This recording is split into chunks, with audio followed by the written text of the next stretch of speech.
when you're making a big journey in the wilderness, particularly in a boat like this, you have to go light with limited supplies and resources. Because of that, self-reliance and the skills of bushcraft go hand in hand with canoeing.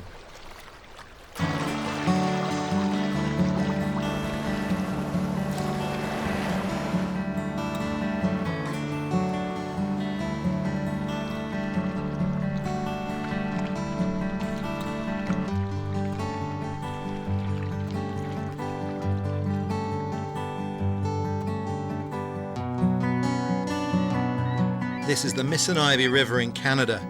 Today it's a majestic wilderness river in one of my favourite of all environments. But 300 years ago, it was an arterial trade route that helped fuel the fur trade and put the country of Canada on the world map.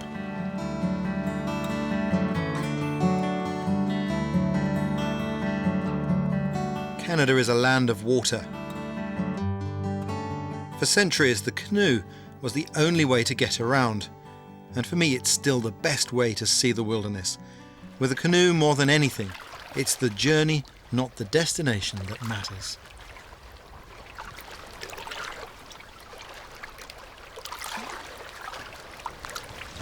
I just think it's fantastic to come out into a place as wild as this. There's so much interesting wildlife to be had here, but there are also the occasional opportunity to surprise the cameraman, who in this occasion has to face towards me, and he can't see that behind, and I just turned the boat around, there's a moose. Fantastic.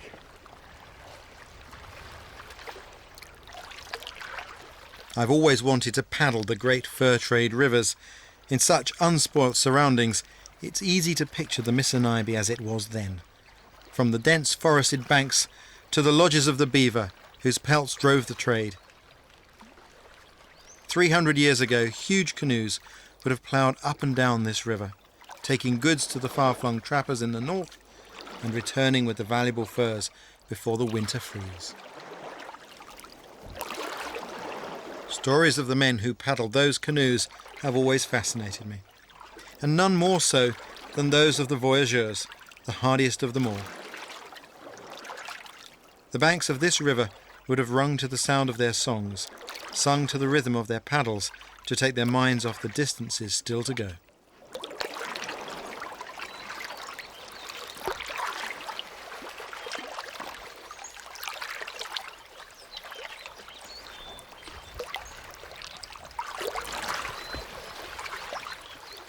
In the spirit of the voyageurs, I was paddling an old-style traditional canoe, a cedar and canvas prospector. The natural materials seemed to suit this place. Everything felt right, from the grain of the cedar down to the sound of the water lapping against the bow. But a boat like this must be treated carefully. In serious white water, this is like paddling an eggshell in comparison to a modern plastic boat.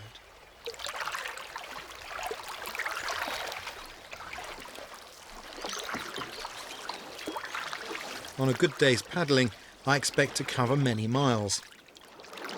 But the fur traders would always start their journeys with a short day. They would make camp only a few miles into their journey.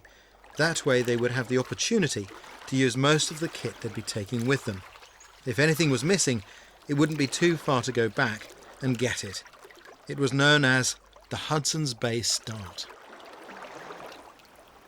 It's a practice I employ too, but before I looked for a campsite, I had a small rapid to negotiate. The river's picking up speed here. I love that.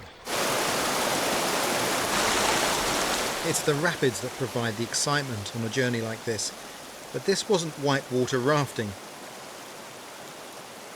These canoes are open, and you need to treat even minor rapids with respect.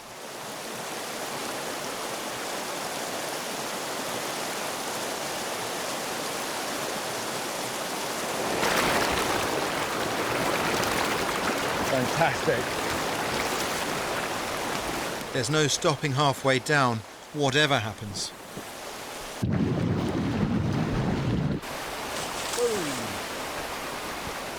That's why it's essential to carry a spare paddle.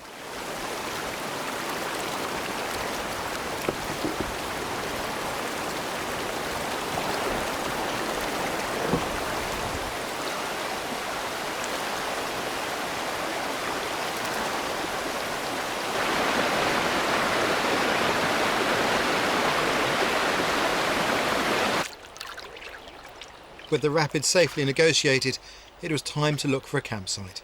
I made sure I was off the river long before dark. That way I had plenty of time and daylight to iron out any snags. I'd brought traditional canvas kit bags and a large traditional tent, a baker tent. The more you immerse yourself in your surroundings, the more you get out of a journey like this. This may not look like the simplest tent to erect, but it was more in keeping with the spirit of my journey.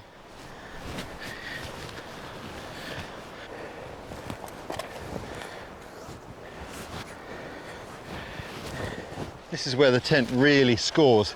It doubles as your tarp. Fantastic piece of kit, giving you not only a sleeping space, but a living space if the weather's bad.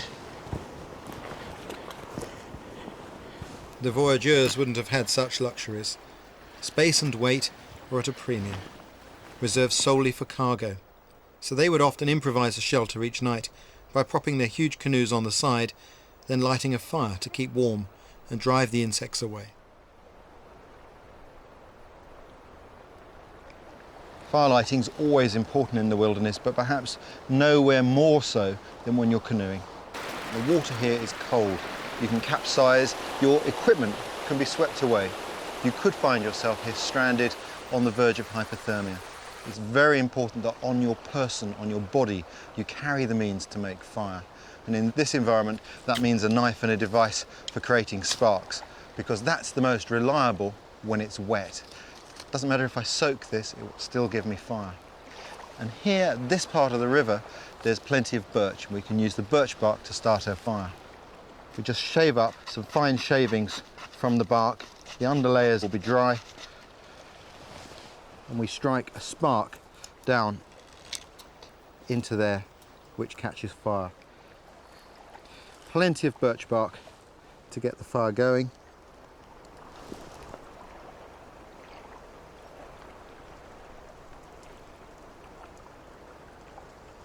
And then small sticks.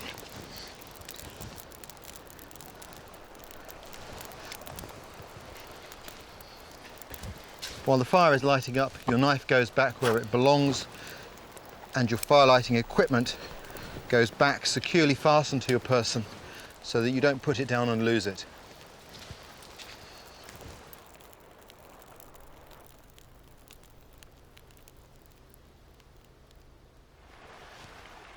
Looking at the paintings of voyageurs travelling through this land, one thing is very distinctive, and that is that they use a tripod to suspend their cooking pot, and they may have carried with them a chain, or they might have done what I'm going to show you now.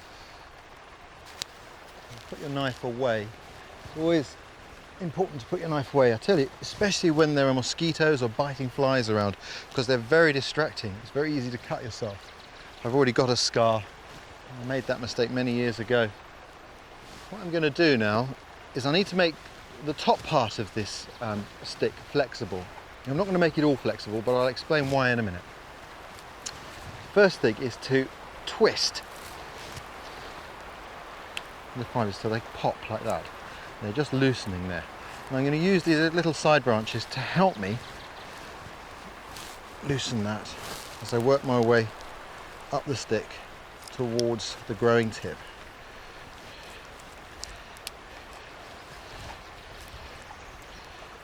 Once I get up here, I'm going to make like a crank and work back, softening the fibres as I go, like this, and making it into what's called a withy. These are incredibly useful, and they grow back, so I'm not destroying a tree, I'm just removing a small part.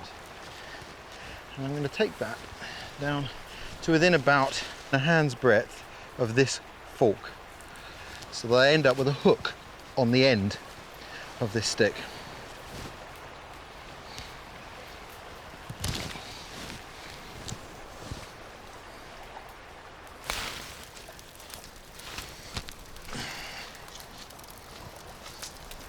These are the sticks that are going to form the tripod.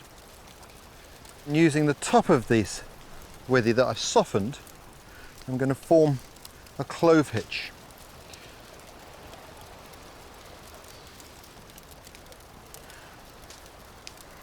What I like to do then is just take that up through one of the crutches of the sticks and down. Just makes it a little bit more secure, stops it slipping. And there's our tripod ready to hold the pot over the fire. If we want to adjust the height, we adjust the spread of the legs.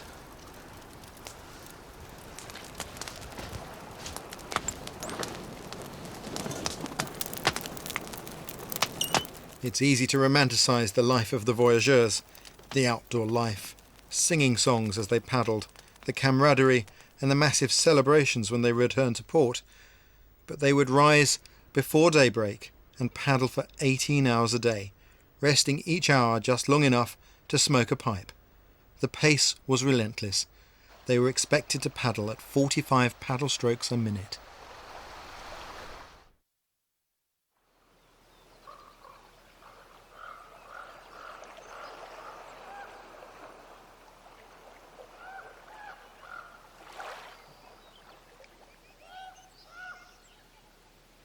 Je raconterai, ô jolie demoiselle, j'ai point choisi, j'ai pris la plus belle.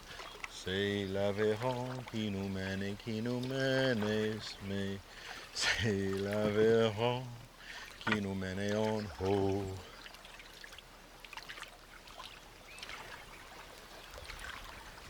Beautiful, beautiful day. I think the canoe is the most magical way to see the wilds, to get close to wildlife. You really are communing with nature when you travel in a canoe. I really enjoy it. I think that it's also a great panacea for the world we live in today. You know, when you paddle a canoe, you have to learn to move at the pace of the water, and almost the sooner as you accept that fact, life becomes so much easier and simpler.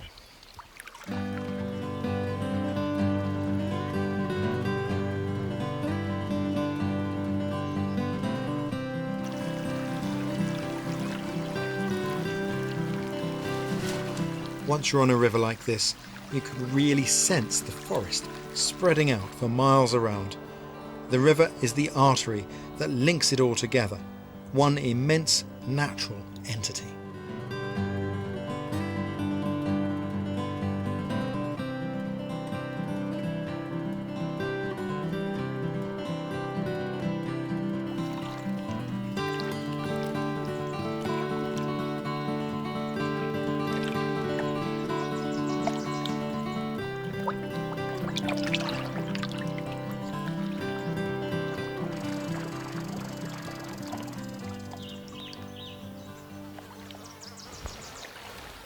Looks like I'm dressed to deal with some sort of chemical outbreak, doesn't it? But actually, I'm just about to walk into what's called muskeg, which is like swamp. And that is a very good place to find dry firewood. But of course, that's the breeding ground for these billions of insects that populate this area during the summer months. Black flies and mosquitoes plague every warm-blooded creature around here. In the 1950s, the Canadian government carried out tests and discovered that an exposed forearm could be bitten 280 times in just 1 minute.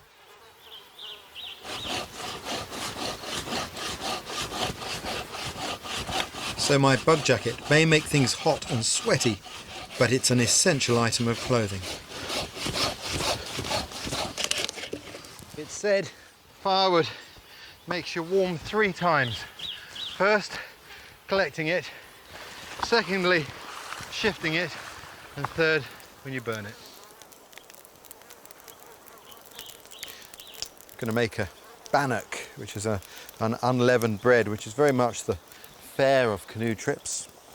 And there are many ways of going about these. I have a very simple recipe, which is 2 parts of flour to 1 part milk powder. But I'm going to add in another ingredient today because I'm making a cake-like bannock. I'm going to add some powdered egg.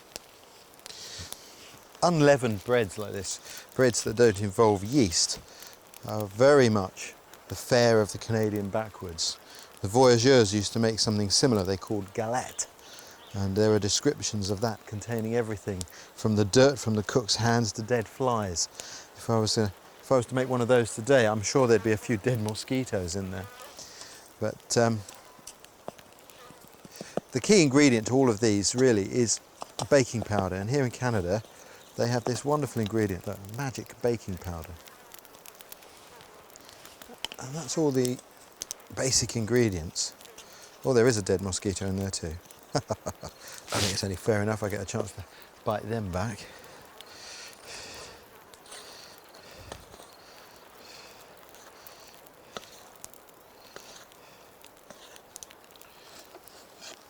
I'm going to also now add a touch of sugar.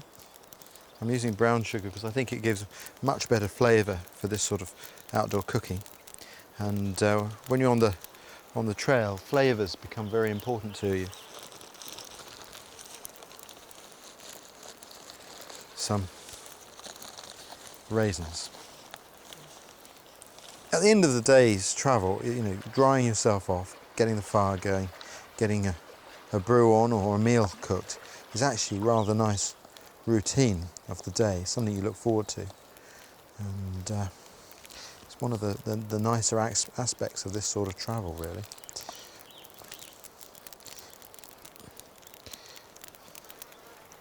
You don't need this sort of bread, because if you do, you punch the gas out of it. So it's quite different to making a yeasted bread. So what I want to do is just round that. Pan's hot, oil's good and hot.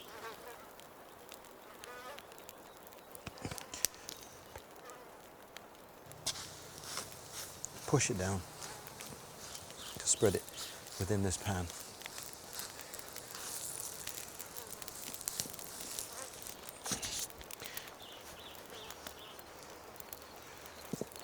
Now, what happens now is that this gets tilted towards the fire and I prop a stick behind it. We don't use cooking times, not cooking like this outdoors, because the temperature, the way the wind is blowing, the amount of moisture in the air, that all affects things. So things are cooked when they're done.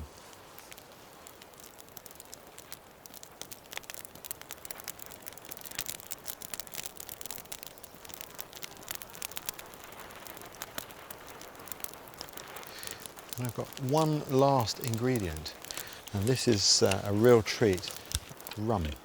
Just a little tot of rum just on top of there, drizzled, as they say, on top.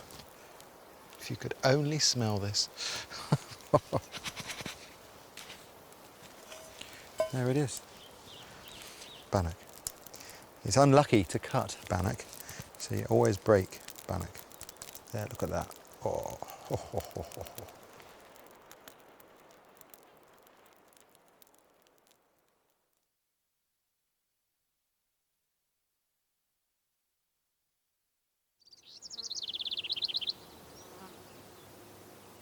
It always takes a couple of days to settle into the journey. Muscles need to acclimatise to the demands of paddling, and the body and mind must adapt to the river. Once you've tuned in, you can paddle for weeks.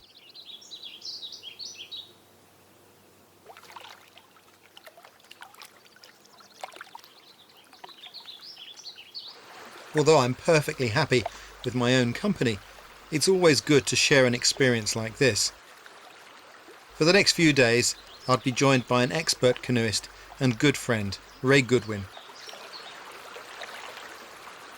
Ray has paddled his way along many of the great rivers of the world, and with his experience on the water, it'd be good to have him along.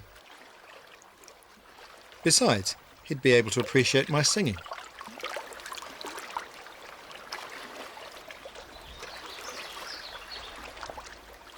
La jolie Rochelle, je rencontrais trois jolies demoiselles qui nous mènent, c'est l'Aveyron qui nous mène en haut. If you time the comment to the song perfectly, you're going to just distract me. You're doing it too soon. I've seen these rocks. Je rencontrais trois jolies demoiselles. Je rencontrais trois jolies demoiselles. It's a nice pace of life. Yeah. You really do start to feel a part of the landscape. You feel the influences, don't you? The wind. You do. And I mean, a lot of the time I like to travel light and very, very fast. But there comes a time, and I'm really going to have to make the room to actually do trips like this, where being in the place is as important as the actual destination you're heading for. Absolutely. C'est l'Aveyron qui mène, qui nous mène, c'est l'Aveyron. Something like that, I can't remember. I'm not going to understand, you just keep going. Mon revenons de la jolie Rochelle. Very nice.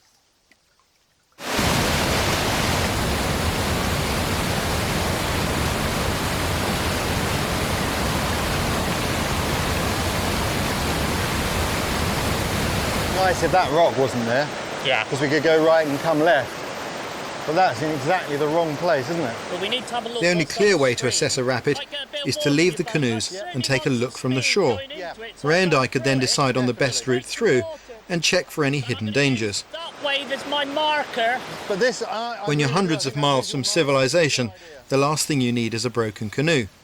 Where Ray's boat may bounce over the rocks, one mistake here and this rapid can turn mine to matchwood. This rock that's underwater, the wave clip left end of it in that flatter water and then run the diagonal through the deep. okay. Bits of rock beyond, but they're shallow, they're not a problem. At least it's on the right as well. Yeah. There seems more water here. Yeah, Okay. Sorry? done. Let's do it.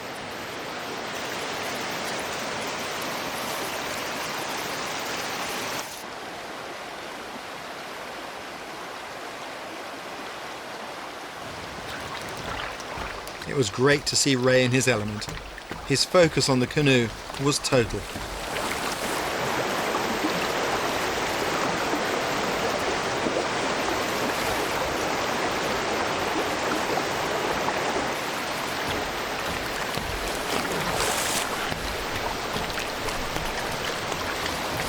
That was nice.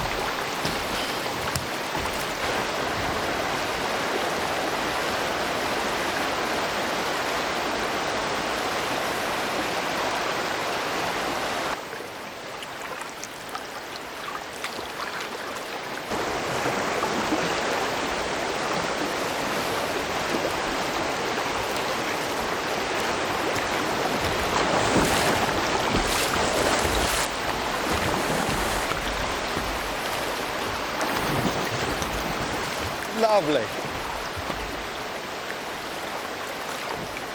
Fantastic. Whitewater's always exhilarating. It makes a nice change from the sections where you paddle slowly and you're doing all the motoring of the boat. It's nice the way the river just picks you up and you feel the current taking, and all of a sudden you're having to think 3 or 4 steps ahead. Wakes you up. It's great. Brilliant. I clipped a couple of rocks in there. A little bit of damage to the paddle. Have to repair that later. That was fun. That was good.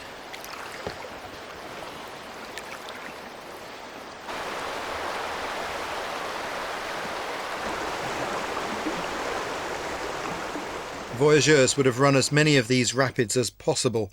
Time was of the essence, and it's far quicker and easier than carrying everything round. Even without cargo, there's enough to carry, which is why, when canoeing, you must still travel light.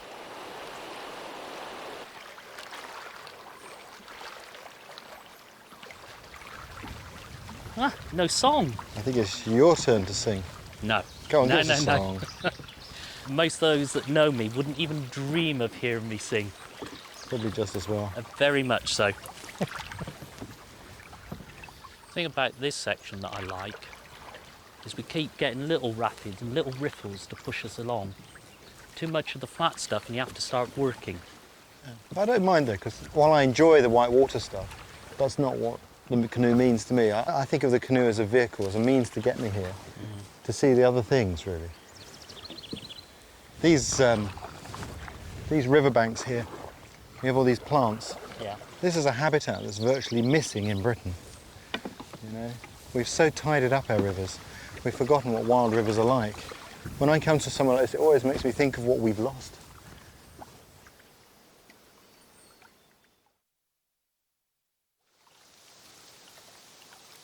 The next day we lost the film crew. The amount of equipment they bring requires a small flotilla of canoes, and they were starting to hinder our progress. There they go. From here on, we'd just use a small camera, and we'd need to be a lot more self-reliant. Once I get smoke, try to maintain a nice even pressure. Lovely smell from this. Lighting a fire is one of the most crucial survival skills. Equipped with just a knife and a piece of cord, perhaps just a shoelace, it's possible to do this in just a few minutes, but the technique has to be learnt. And as with most things, practice, and in my case a lot of practice, has made perfect. Now the notch is full of dust, which is glowing. See it smoking there of its own accord. Oops, I dropped it. Right. Pick that up.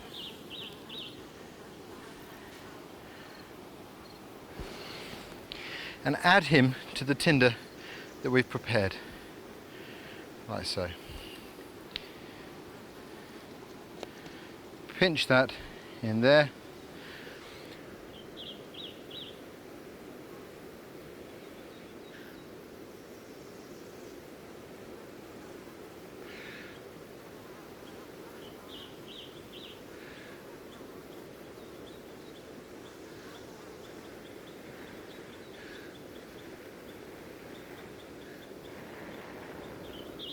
And away we go. Okay, and of course that then we can take to our birch bark, and there's our fire.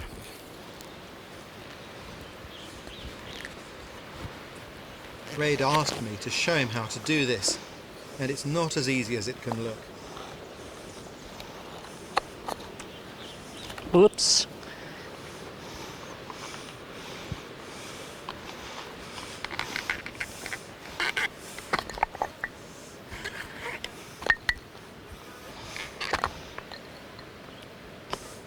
Frustration.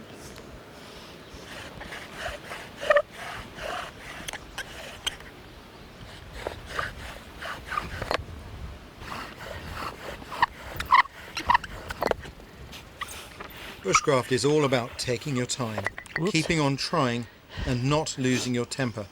Ray was doing very well at all three. He may have been hot and bothered, but he stuck to his task.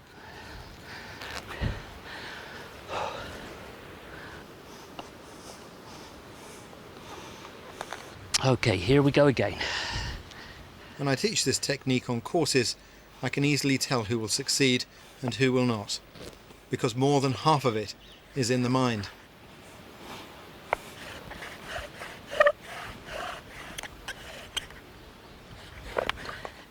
Left foot needs to be closer to the drill, not quite that close.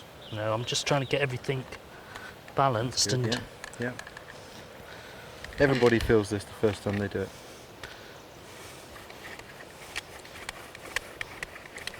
Push down with your left hand. Excellent, keep going. Oh, you're doing great. each time gets closer. For more than an hour, he persevered.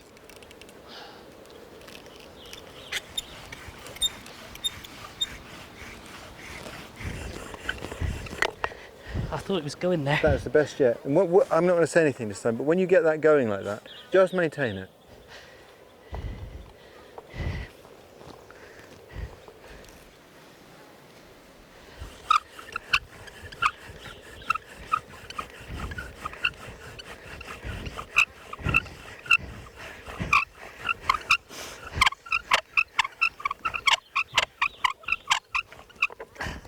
Yeah, you've got an ember. Yeah. Nice and gentle. Let me help you. gently roll the board away. Okay, that's it. Relax now, Ray. Just relax. Catch your breath. Are you ready? I'm ready. Now. Pack it tight. Be hard on it.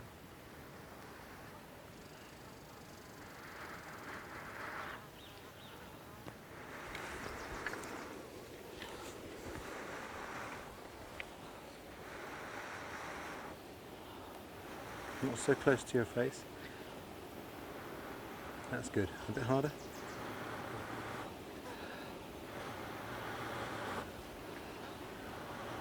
Away from your face or you'll drip on it.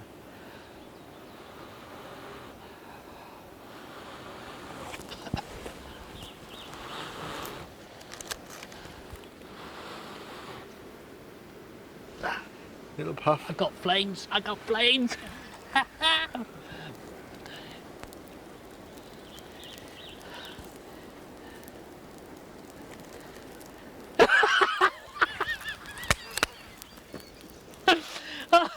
Houston, we have fire. Absolutely fantastic. Mr. Mears. Well done. Hold on. Oh.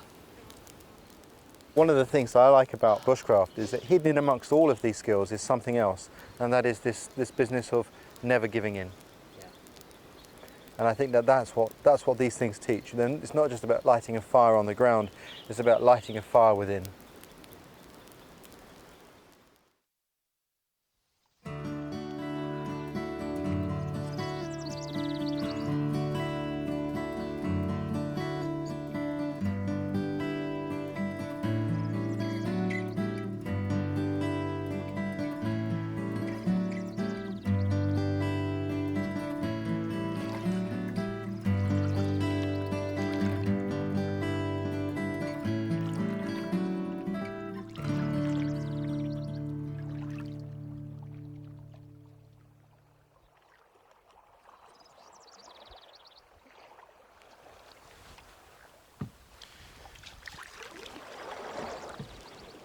Now that we were no longer hampered by a crew, we were much less conspicuous and were rewarded almost immediately with the chance to get close to a magnificent moose.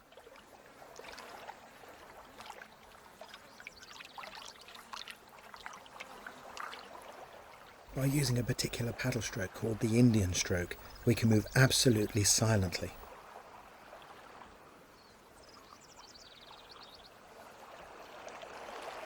Years ago, that paddle stroke was used by local inhabitants to hunt animals.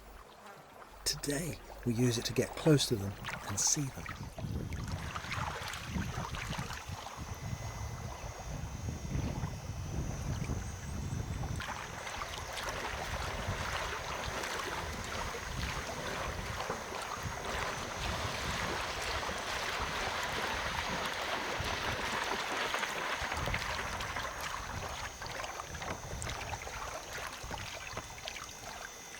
A canoe is the most natural way to travel. So silent, so serene. No wonder animals accept your presence so readily. Memories like this stay with you forever.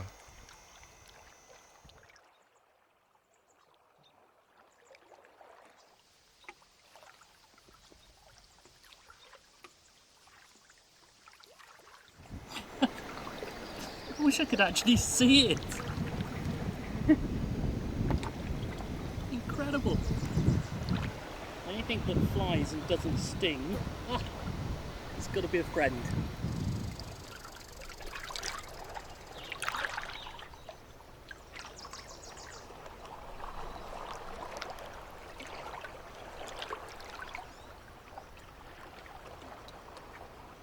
Journeys like this provide the chance to observe and to learn. There was evidence everywhere of one of the most famous inhabitants of Canada, the beaver. These animals can be quite elusive, but the best time to see them is after the sun has set.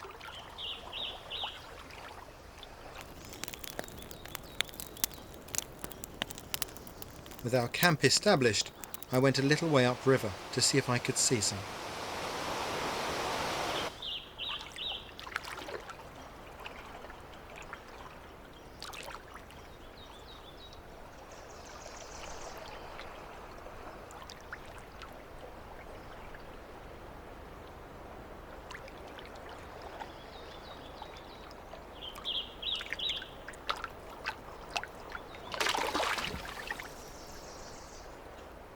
Beaver are amazing animals. It's hard to imagine, but there was a time when there were so few beavers on these rivers because of the trapping that the Hudson's Bay Company actually had to employ engineers to build canals and dams to keep their canoes running, because the beavers had been removed who maintained the waterways.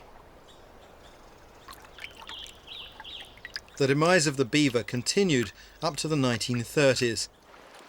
It was then that a half-breed Indian known as Grey Owl set about bringing the plight of this animal to the attention of the world.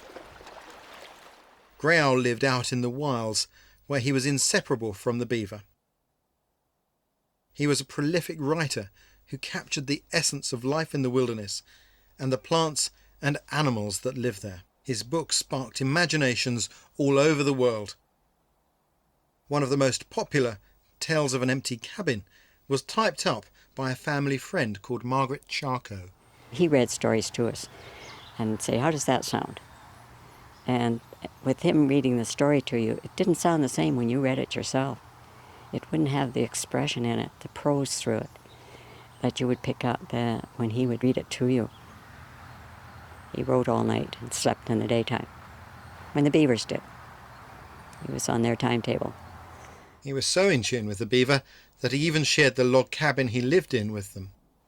It was very rough, and the floor, of course, was quite muddy because the beavers were in and out all the time. And the table, part of it was chewed a bit.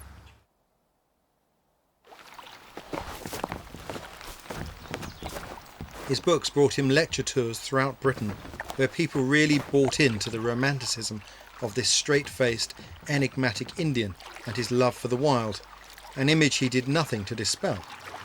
If it was a photographer or some picture he thought would be made public, then he'd get that set face, stern.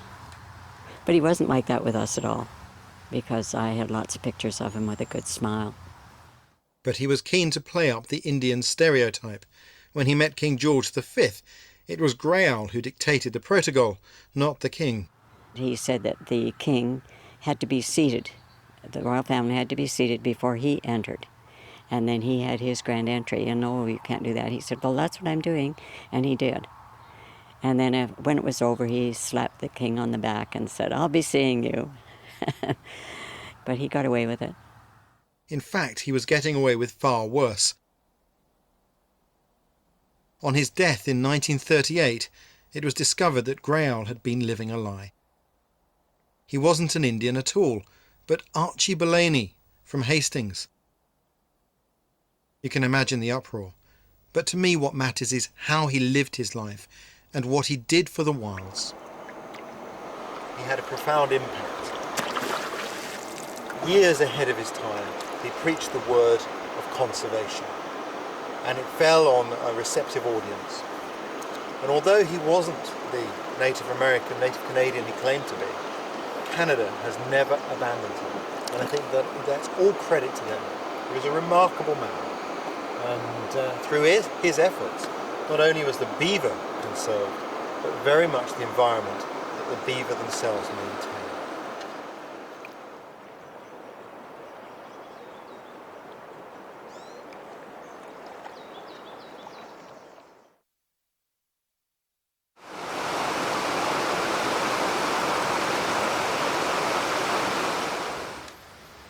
The next day we decided to stay put. It's good to take the opportunity to clean your kit and catch up with admin, running repairs and the like. Oh, that is better. Oh. And it was a perfect opportunity to involve Ray in a bit more bushcraft. Ray, you've seen me use this saw to collect firewood, but this morning it's going to take on a different meaning as a thing to take with you on a canoe trip. Obviously a folding saw is convenient because it's safe and easy to transport in the canoe. If you look at the stories of the great explorers who opened up Canada, one of the things that you come across frequently are stories firstly of people being turned over in the rapids and losing their equipment, and the other of course is people breaking paddles frequently. I think one of the key skills if you're making a canoe journey is being able to replace a paddle if it gets lost or broken. So the first task is to find the right wood. What I really want is a piece of wood long enough to make a paddle with a straight grain, absolute straight grain, and ideally, rather than go into the forest and look for a tree to take down, what we'll look for is a piece of dead wood hung up somewhere on the side of the river, because there's plenty of wood around like that. And really the secret here is being able to spot the resource that you need for yourself. That's the one that's caught my attention. That looks nice and straight, and there are not too many knots.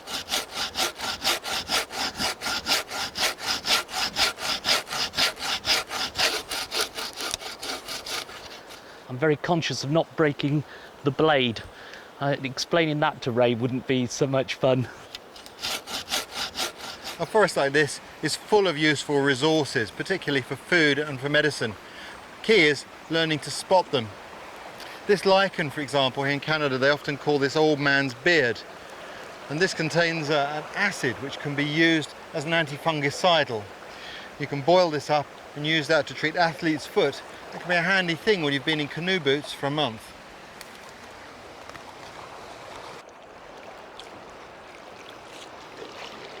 How'd you get on, Ray?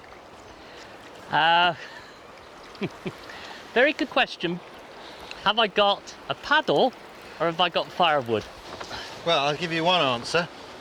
You got the right wood. Well, I couldn't get the smell. It was the look of the thing, so that's I'm pleased with that. Now, I imagined that when you looked at it, you saw this fault line. I thought Yes. that would be good to split on. But if we split there, we end up with this curve in the wood. Okay. What we want is this nice straight section here, this side. And I think if we split through there, we will get that.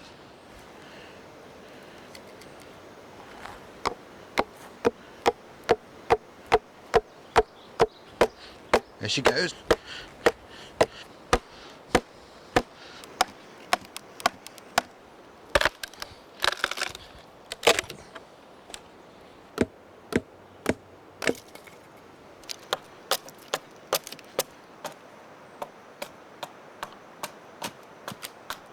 Charcoal from the fire made a useful pencil. And we'll just mark now the outline from this existing paddle. Of course, if you didn't have one, you'd have to guess, wouldn't you?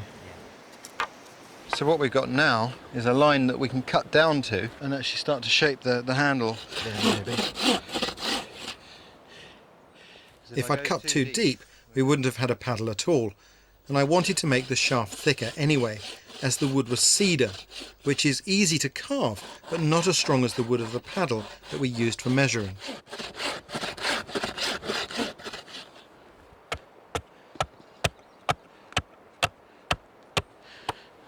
I can't stress enough how much easier tasks like this are with the right equipment, well maintained.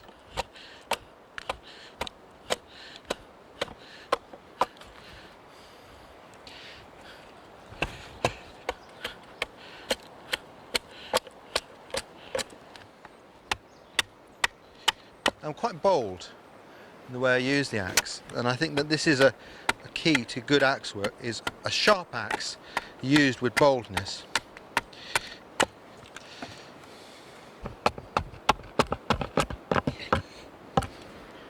This is how, this is how paddles were made once, in the old days. My own feeling, you may disagree with me, but I think if someone's going to paddle a canoe on a wilderness trip, they should know how to do this. I don't, because I think it's definitely a skill I would like, but at the end of the day I carry a spare paddle, everybody I paddle with carries a spare paddle, but I just love watching that paddle come into existence.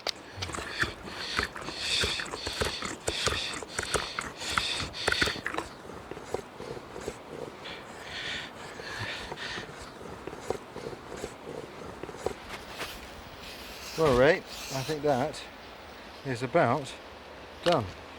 I've left it a bit heavy in places because it's cedar, Right. and it doesn't have the strength of the harder woods. You'll feel it's even a little bit flexible even now. Yeah. It's a much more delicate wood, but it is very light, and I know you like a light paddle. Very much so. Want to give it a try? Yeah. Take it for a spin, go on.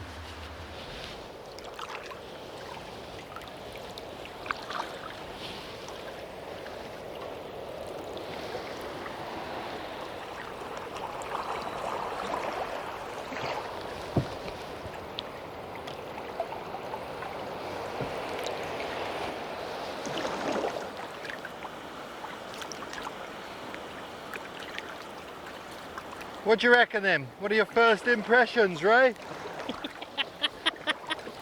It gets the seal of approval. There you go, Ray Goodwin, maestro of the paddle. I like it. This was a log this morning.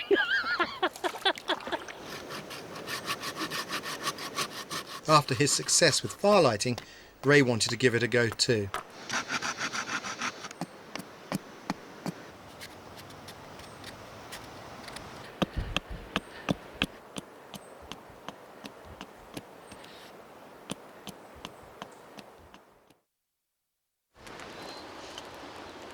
Well, I slept very well, but Ray was up all night trying to carve a paddle, and he ended up with this. Well, it got smaller and smaller. So he's promised that this is a spatula, really, and he's going to use it to make some pancakes this morning. We'll see. That is going to be the most labour-intensive spatula ever in the history of Bushcraft. Oh dear, oh dear.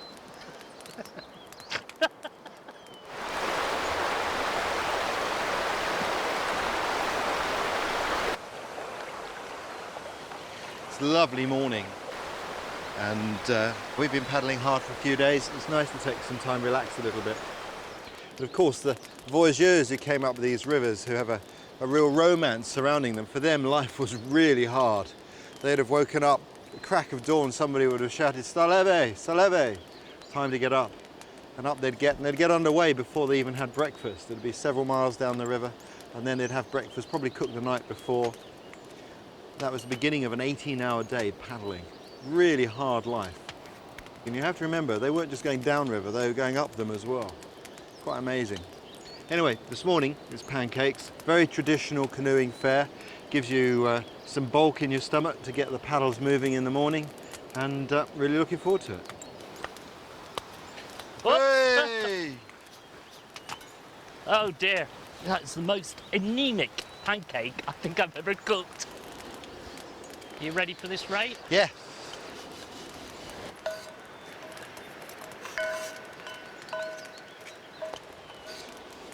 A bit of butter. Now, the test. It's nice and hot.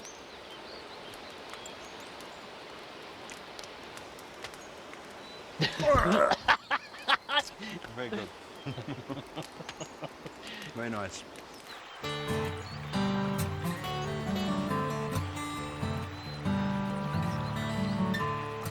With the pancakes inside us and rested from our day in camp, we were both eager to get back on the water.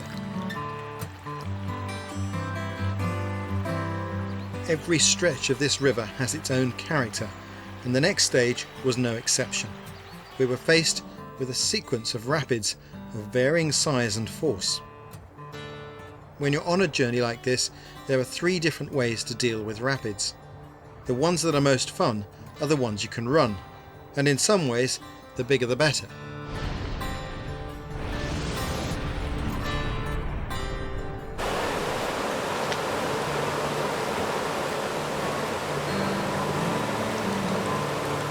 This is what Ray loves, the challenge of whitewater.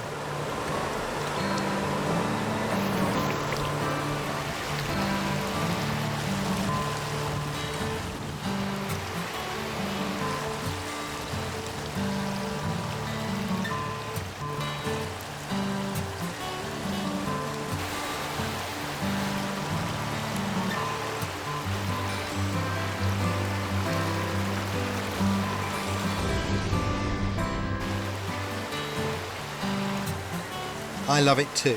As we came down, it was fairly straightforward all the way through, and then at the end there were these 3 massive waves waiting to eat you, and one feed you a little bit right into the next one, which turns you a little bit right into the next one.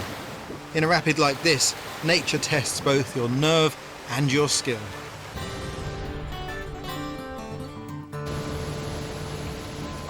Ray couldn't resist showing off on camera by surfing the wave. This takes expert balance and control. I told you, he's a paddle maestro and a little bit crazy.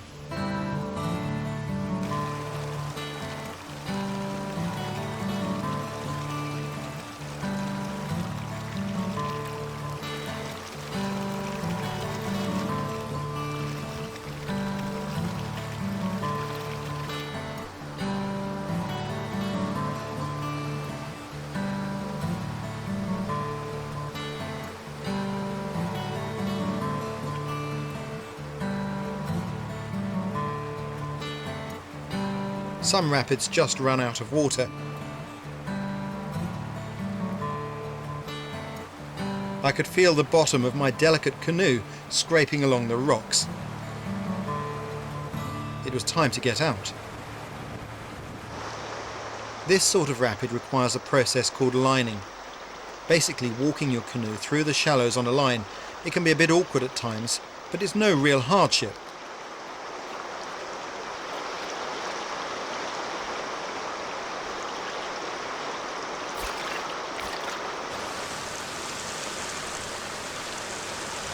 Ray could still paddle down in his modern canoe. Plastic bounces off the rocks a lot better than cedar and canvas. But walking's a small price to pay for paddling such a beautiful canoe.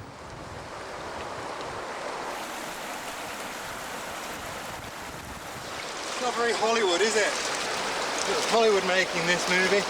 You have this boat going through the most outrageous rapids head on into them. We'll come down here, but then we probably have 20 of these boats and we break them. The reality on a wilderness journey is this is all there is. And what you have to do is you always have to put the boat first, because that's your means of getting home. You can have too little water, or of course, you can have too much.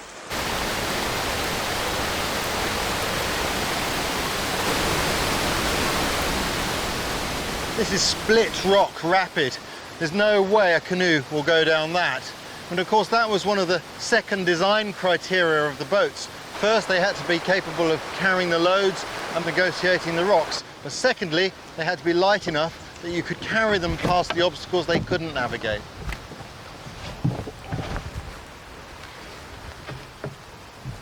Tying the paddles to the thwarts in this way creates a really useful set of handles when carrying the canoe.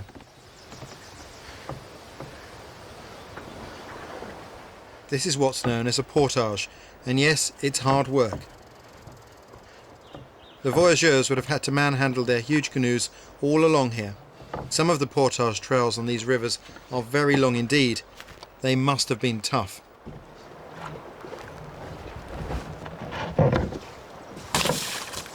Then once the canoe was in the water, they'd have to return for their load.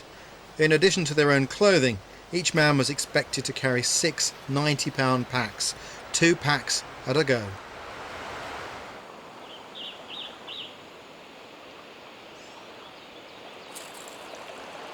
It was time for us to set up our last camp, and the end of the portage trail was as good a spot as any. Each journey finds its own rhythm, and this was no exception. I agreed to catch supper if Ray set the fire.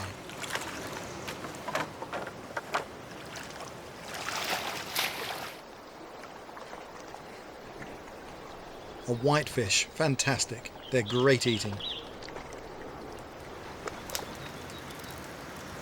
What a way to round off a wonderful trip. We'd both be taking home great memories. Negotiating just part of this voyageur route had been a fabulous experience.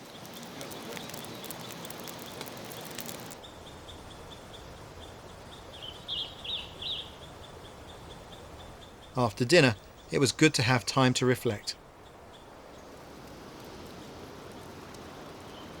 It's a bit spooky to be camped alongside a portage trail like this.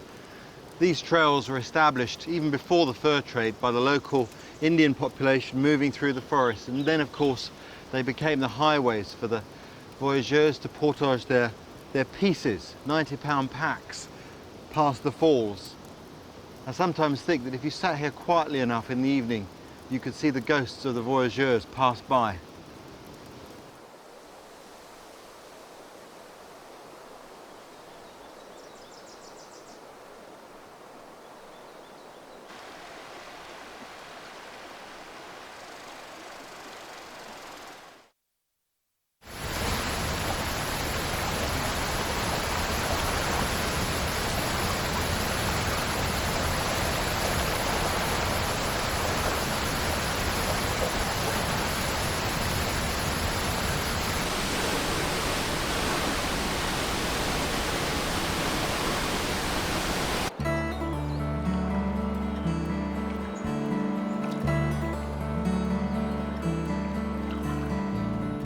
The last day on the river always brings mixed feelings. I was a little sad to have to leave such a wonderful place, but it was coupled with a true sense of satisfaction that we'd really been to the heart of this river. But more than that, when you use this sort of equipment, canvas, wood, you've accepted that your life in the wilderness, the two are one. That when it rains, you'll be a little bit damp, but when it stops, you'll be dry. Sometimes I think when we use modern equipment, we try to exclude nature too much. It's almost like we're at war with it. For me, that spoils the spell. It breaks the spell of being here. Making this journey reinforced my understanding of what the canoe means to the people of Canada. For the original Indians, through the fur traders, right up to today, people have an affinity with it. It becomes part of them, a feeling summed up by former Canadian Prime Minister Pierre Trudeau, Who said that what sets a canoeing expedition apart is that it purifies you more rapidly and inescapably than any other. Travel 1,000 miles by train and you are a brute. Pedal 500 miles on a bicycle and you remain basically bourgeois. But paddle 100 in a canoe and you are already a child of nature. I couldn't agree more.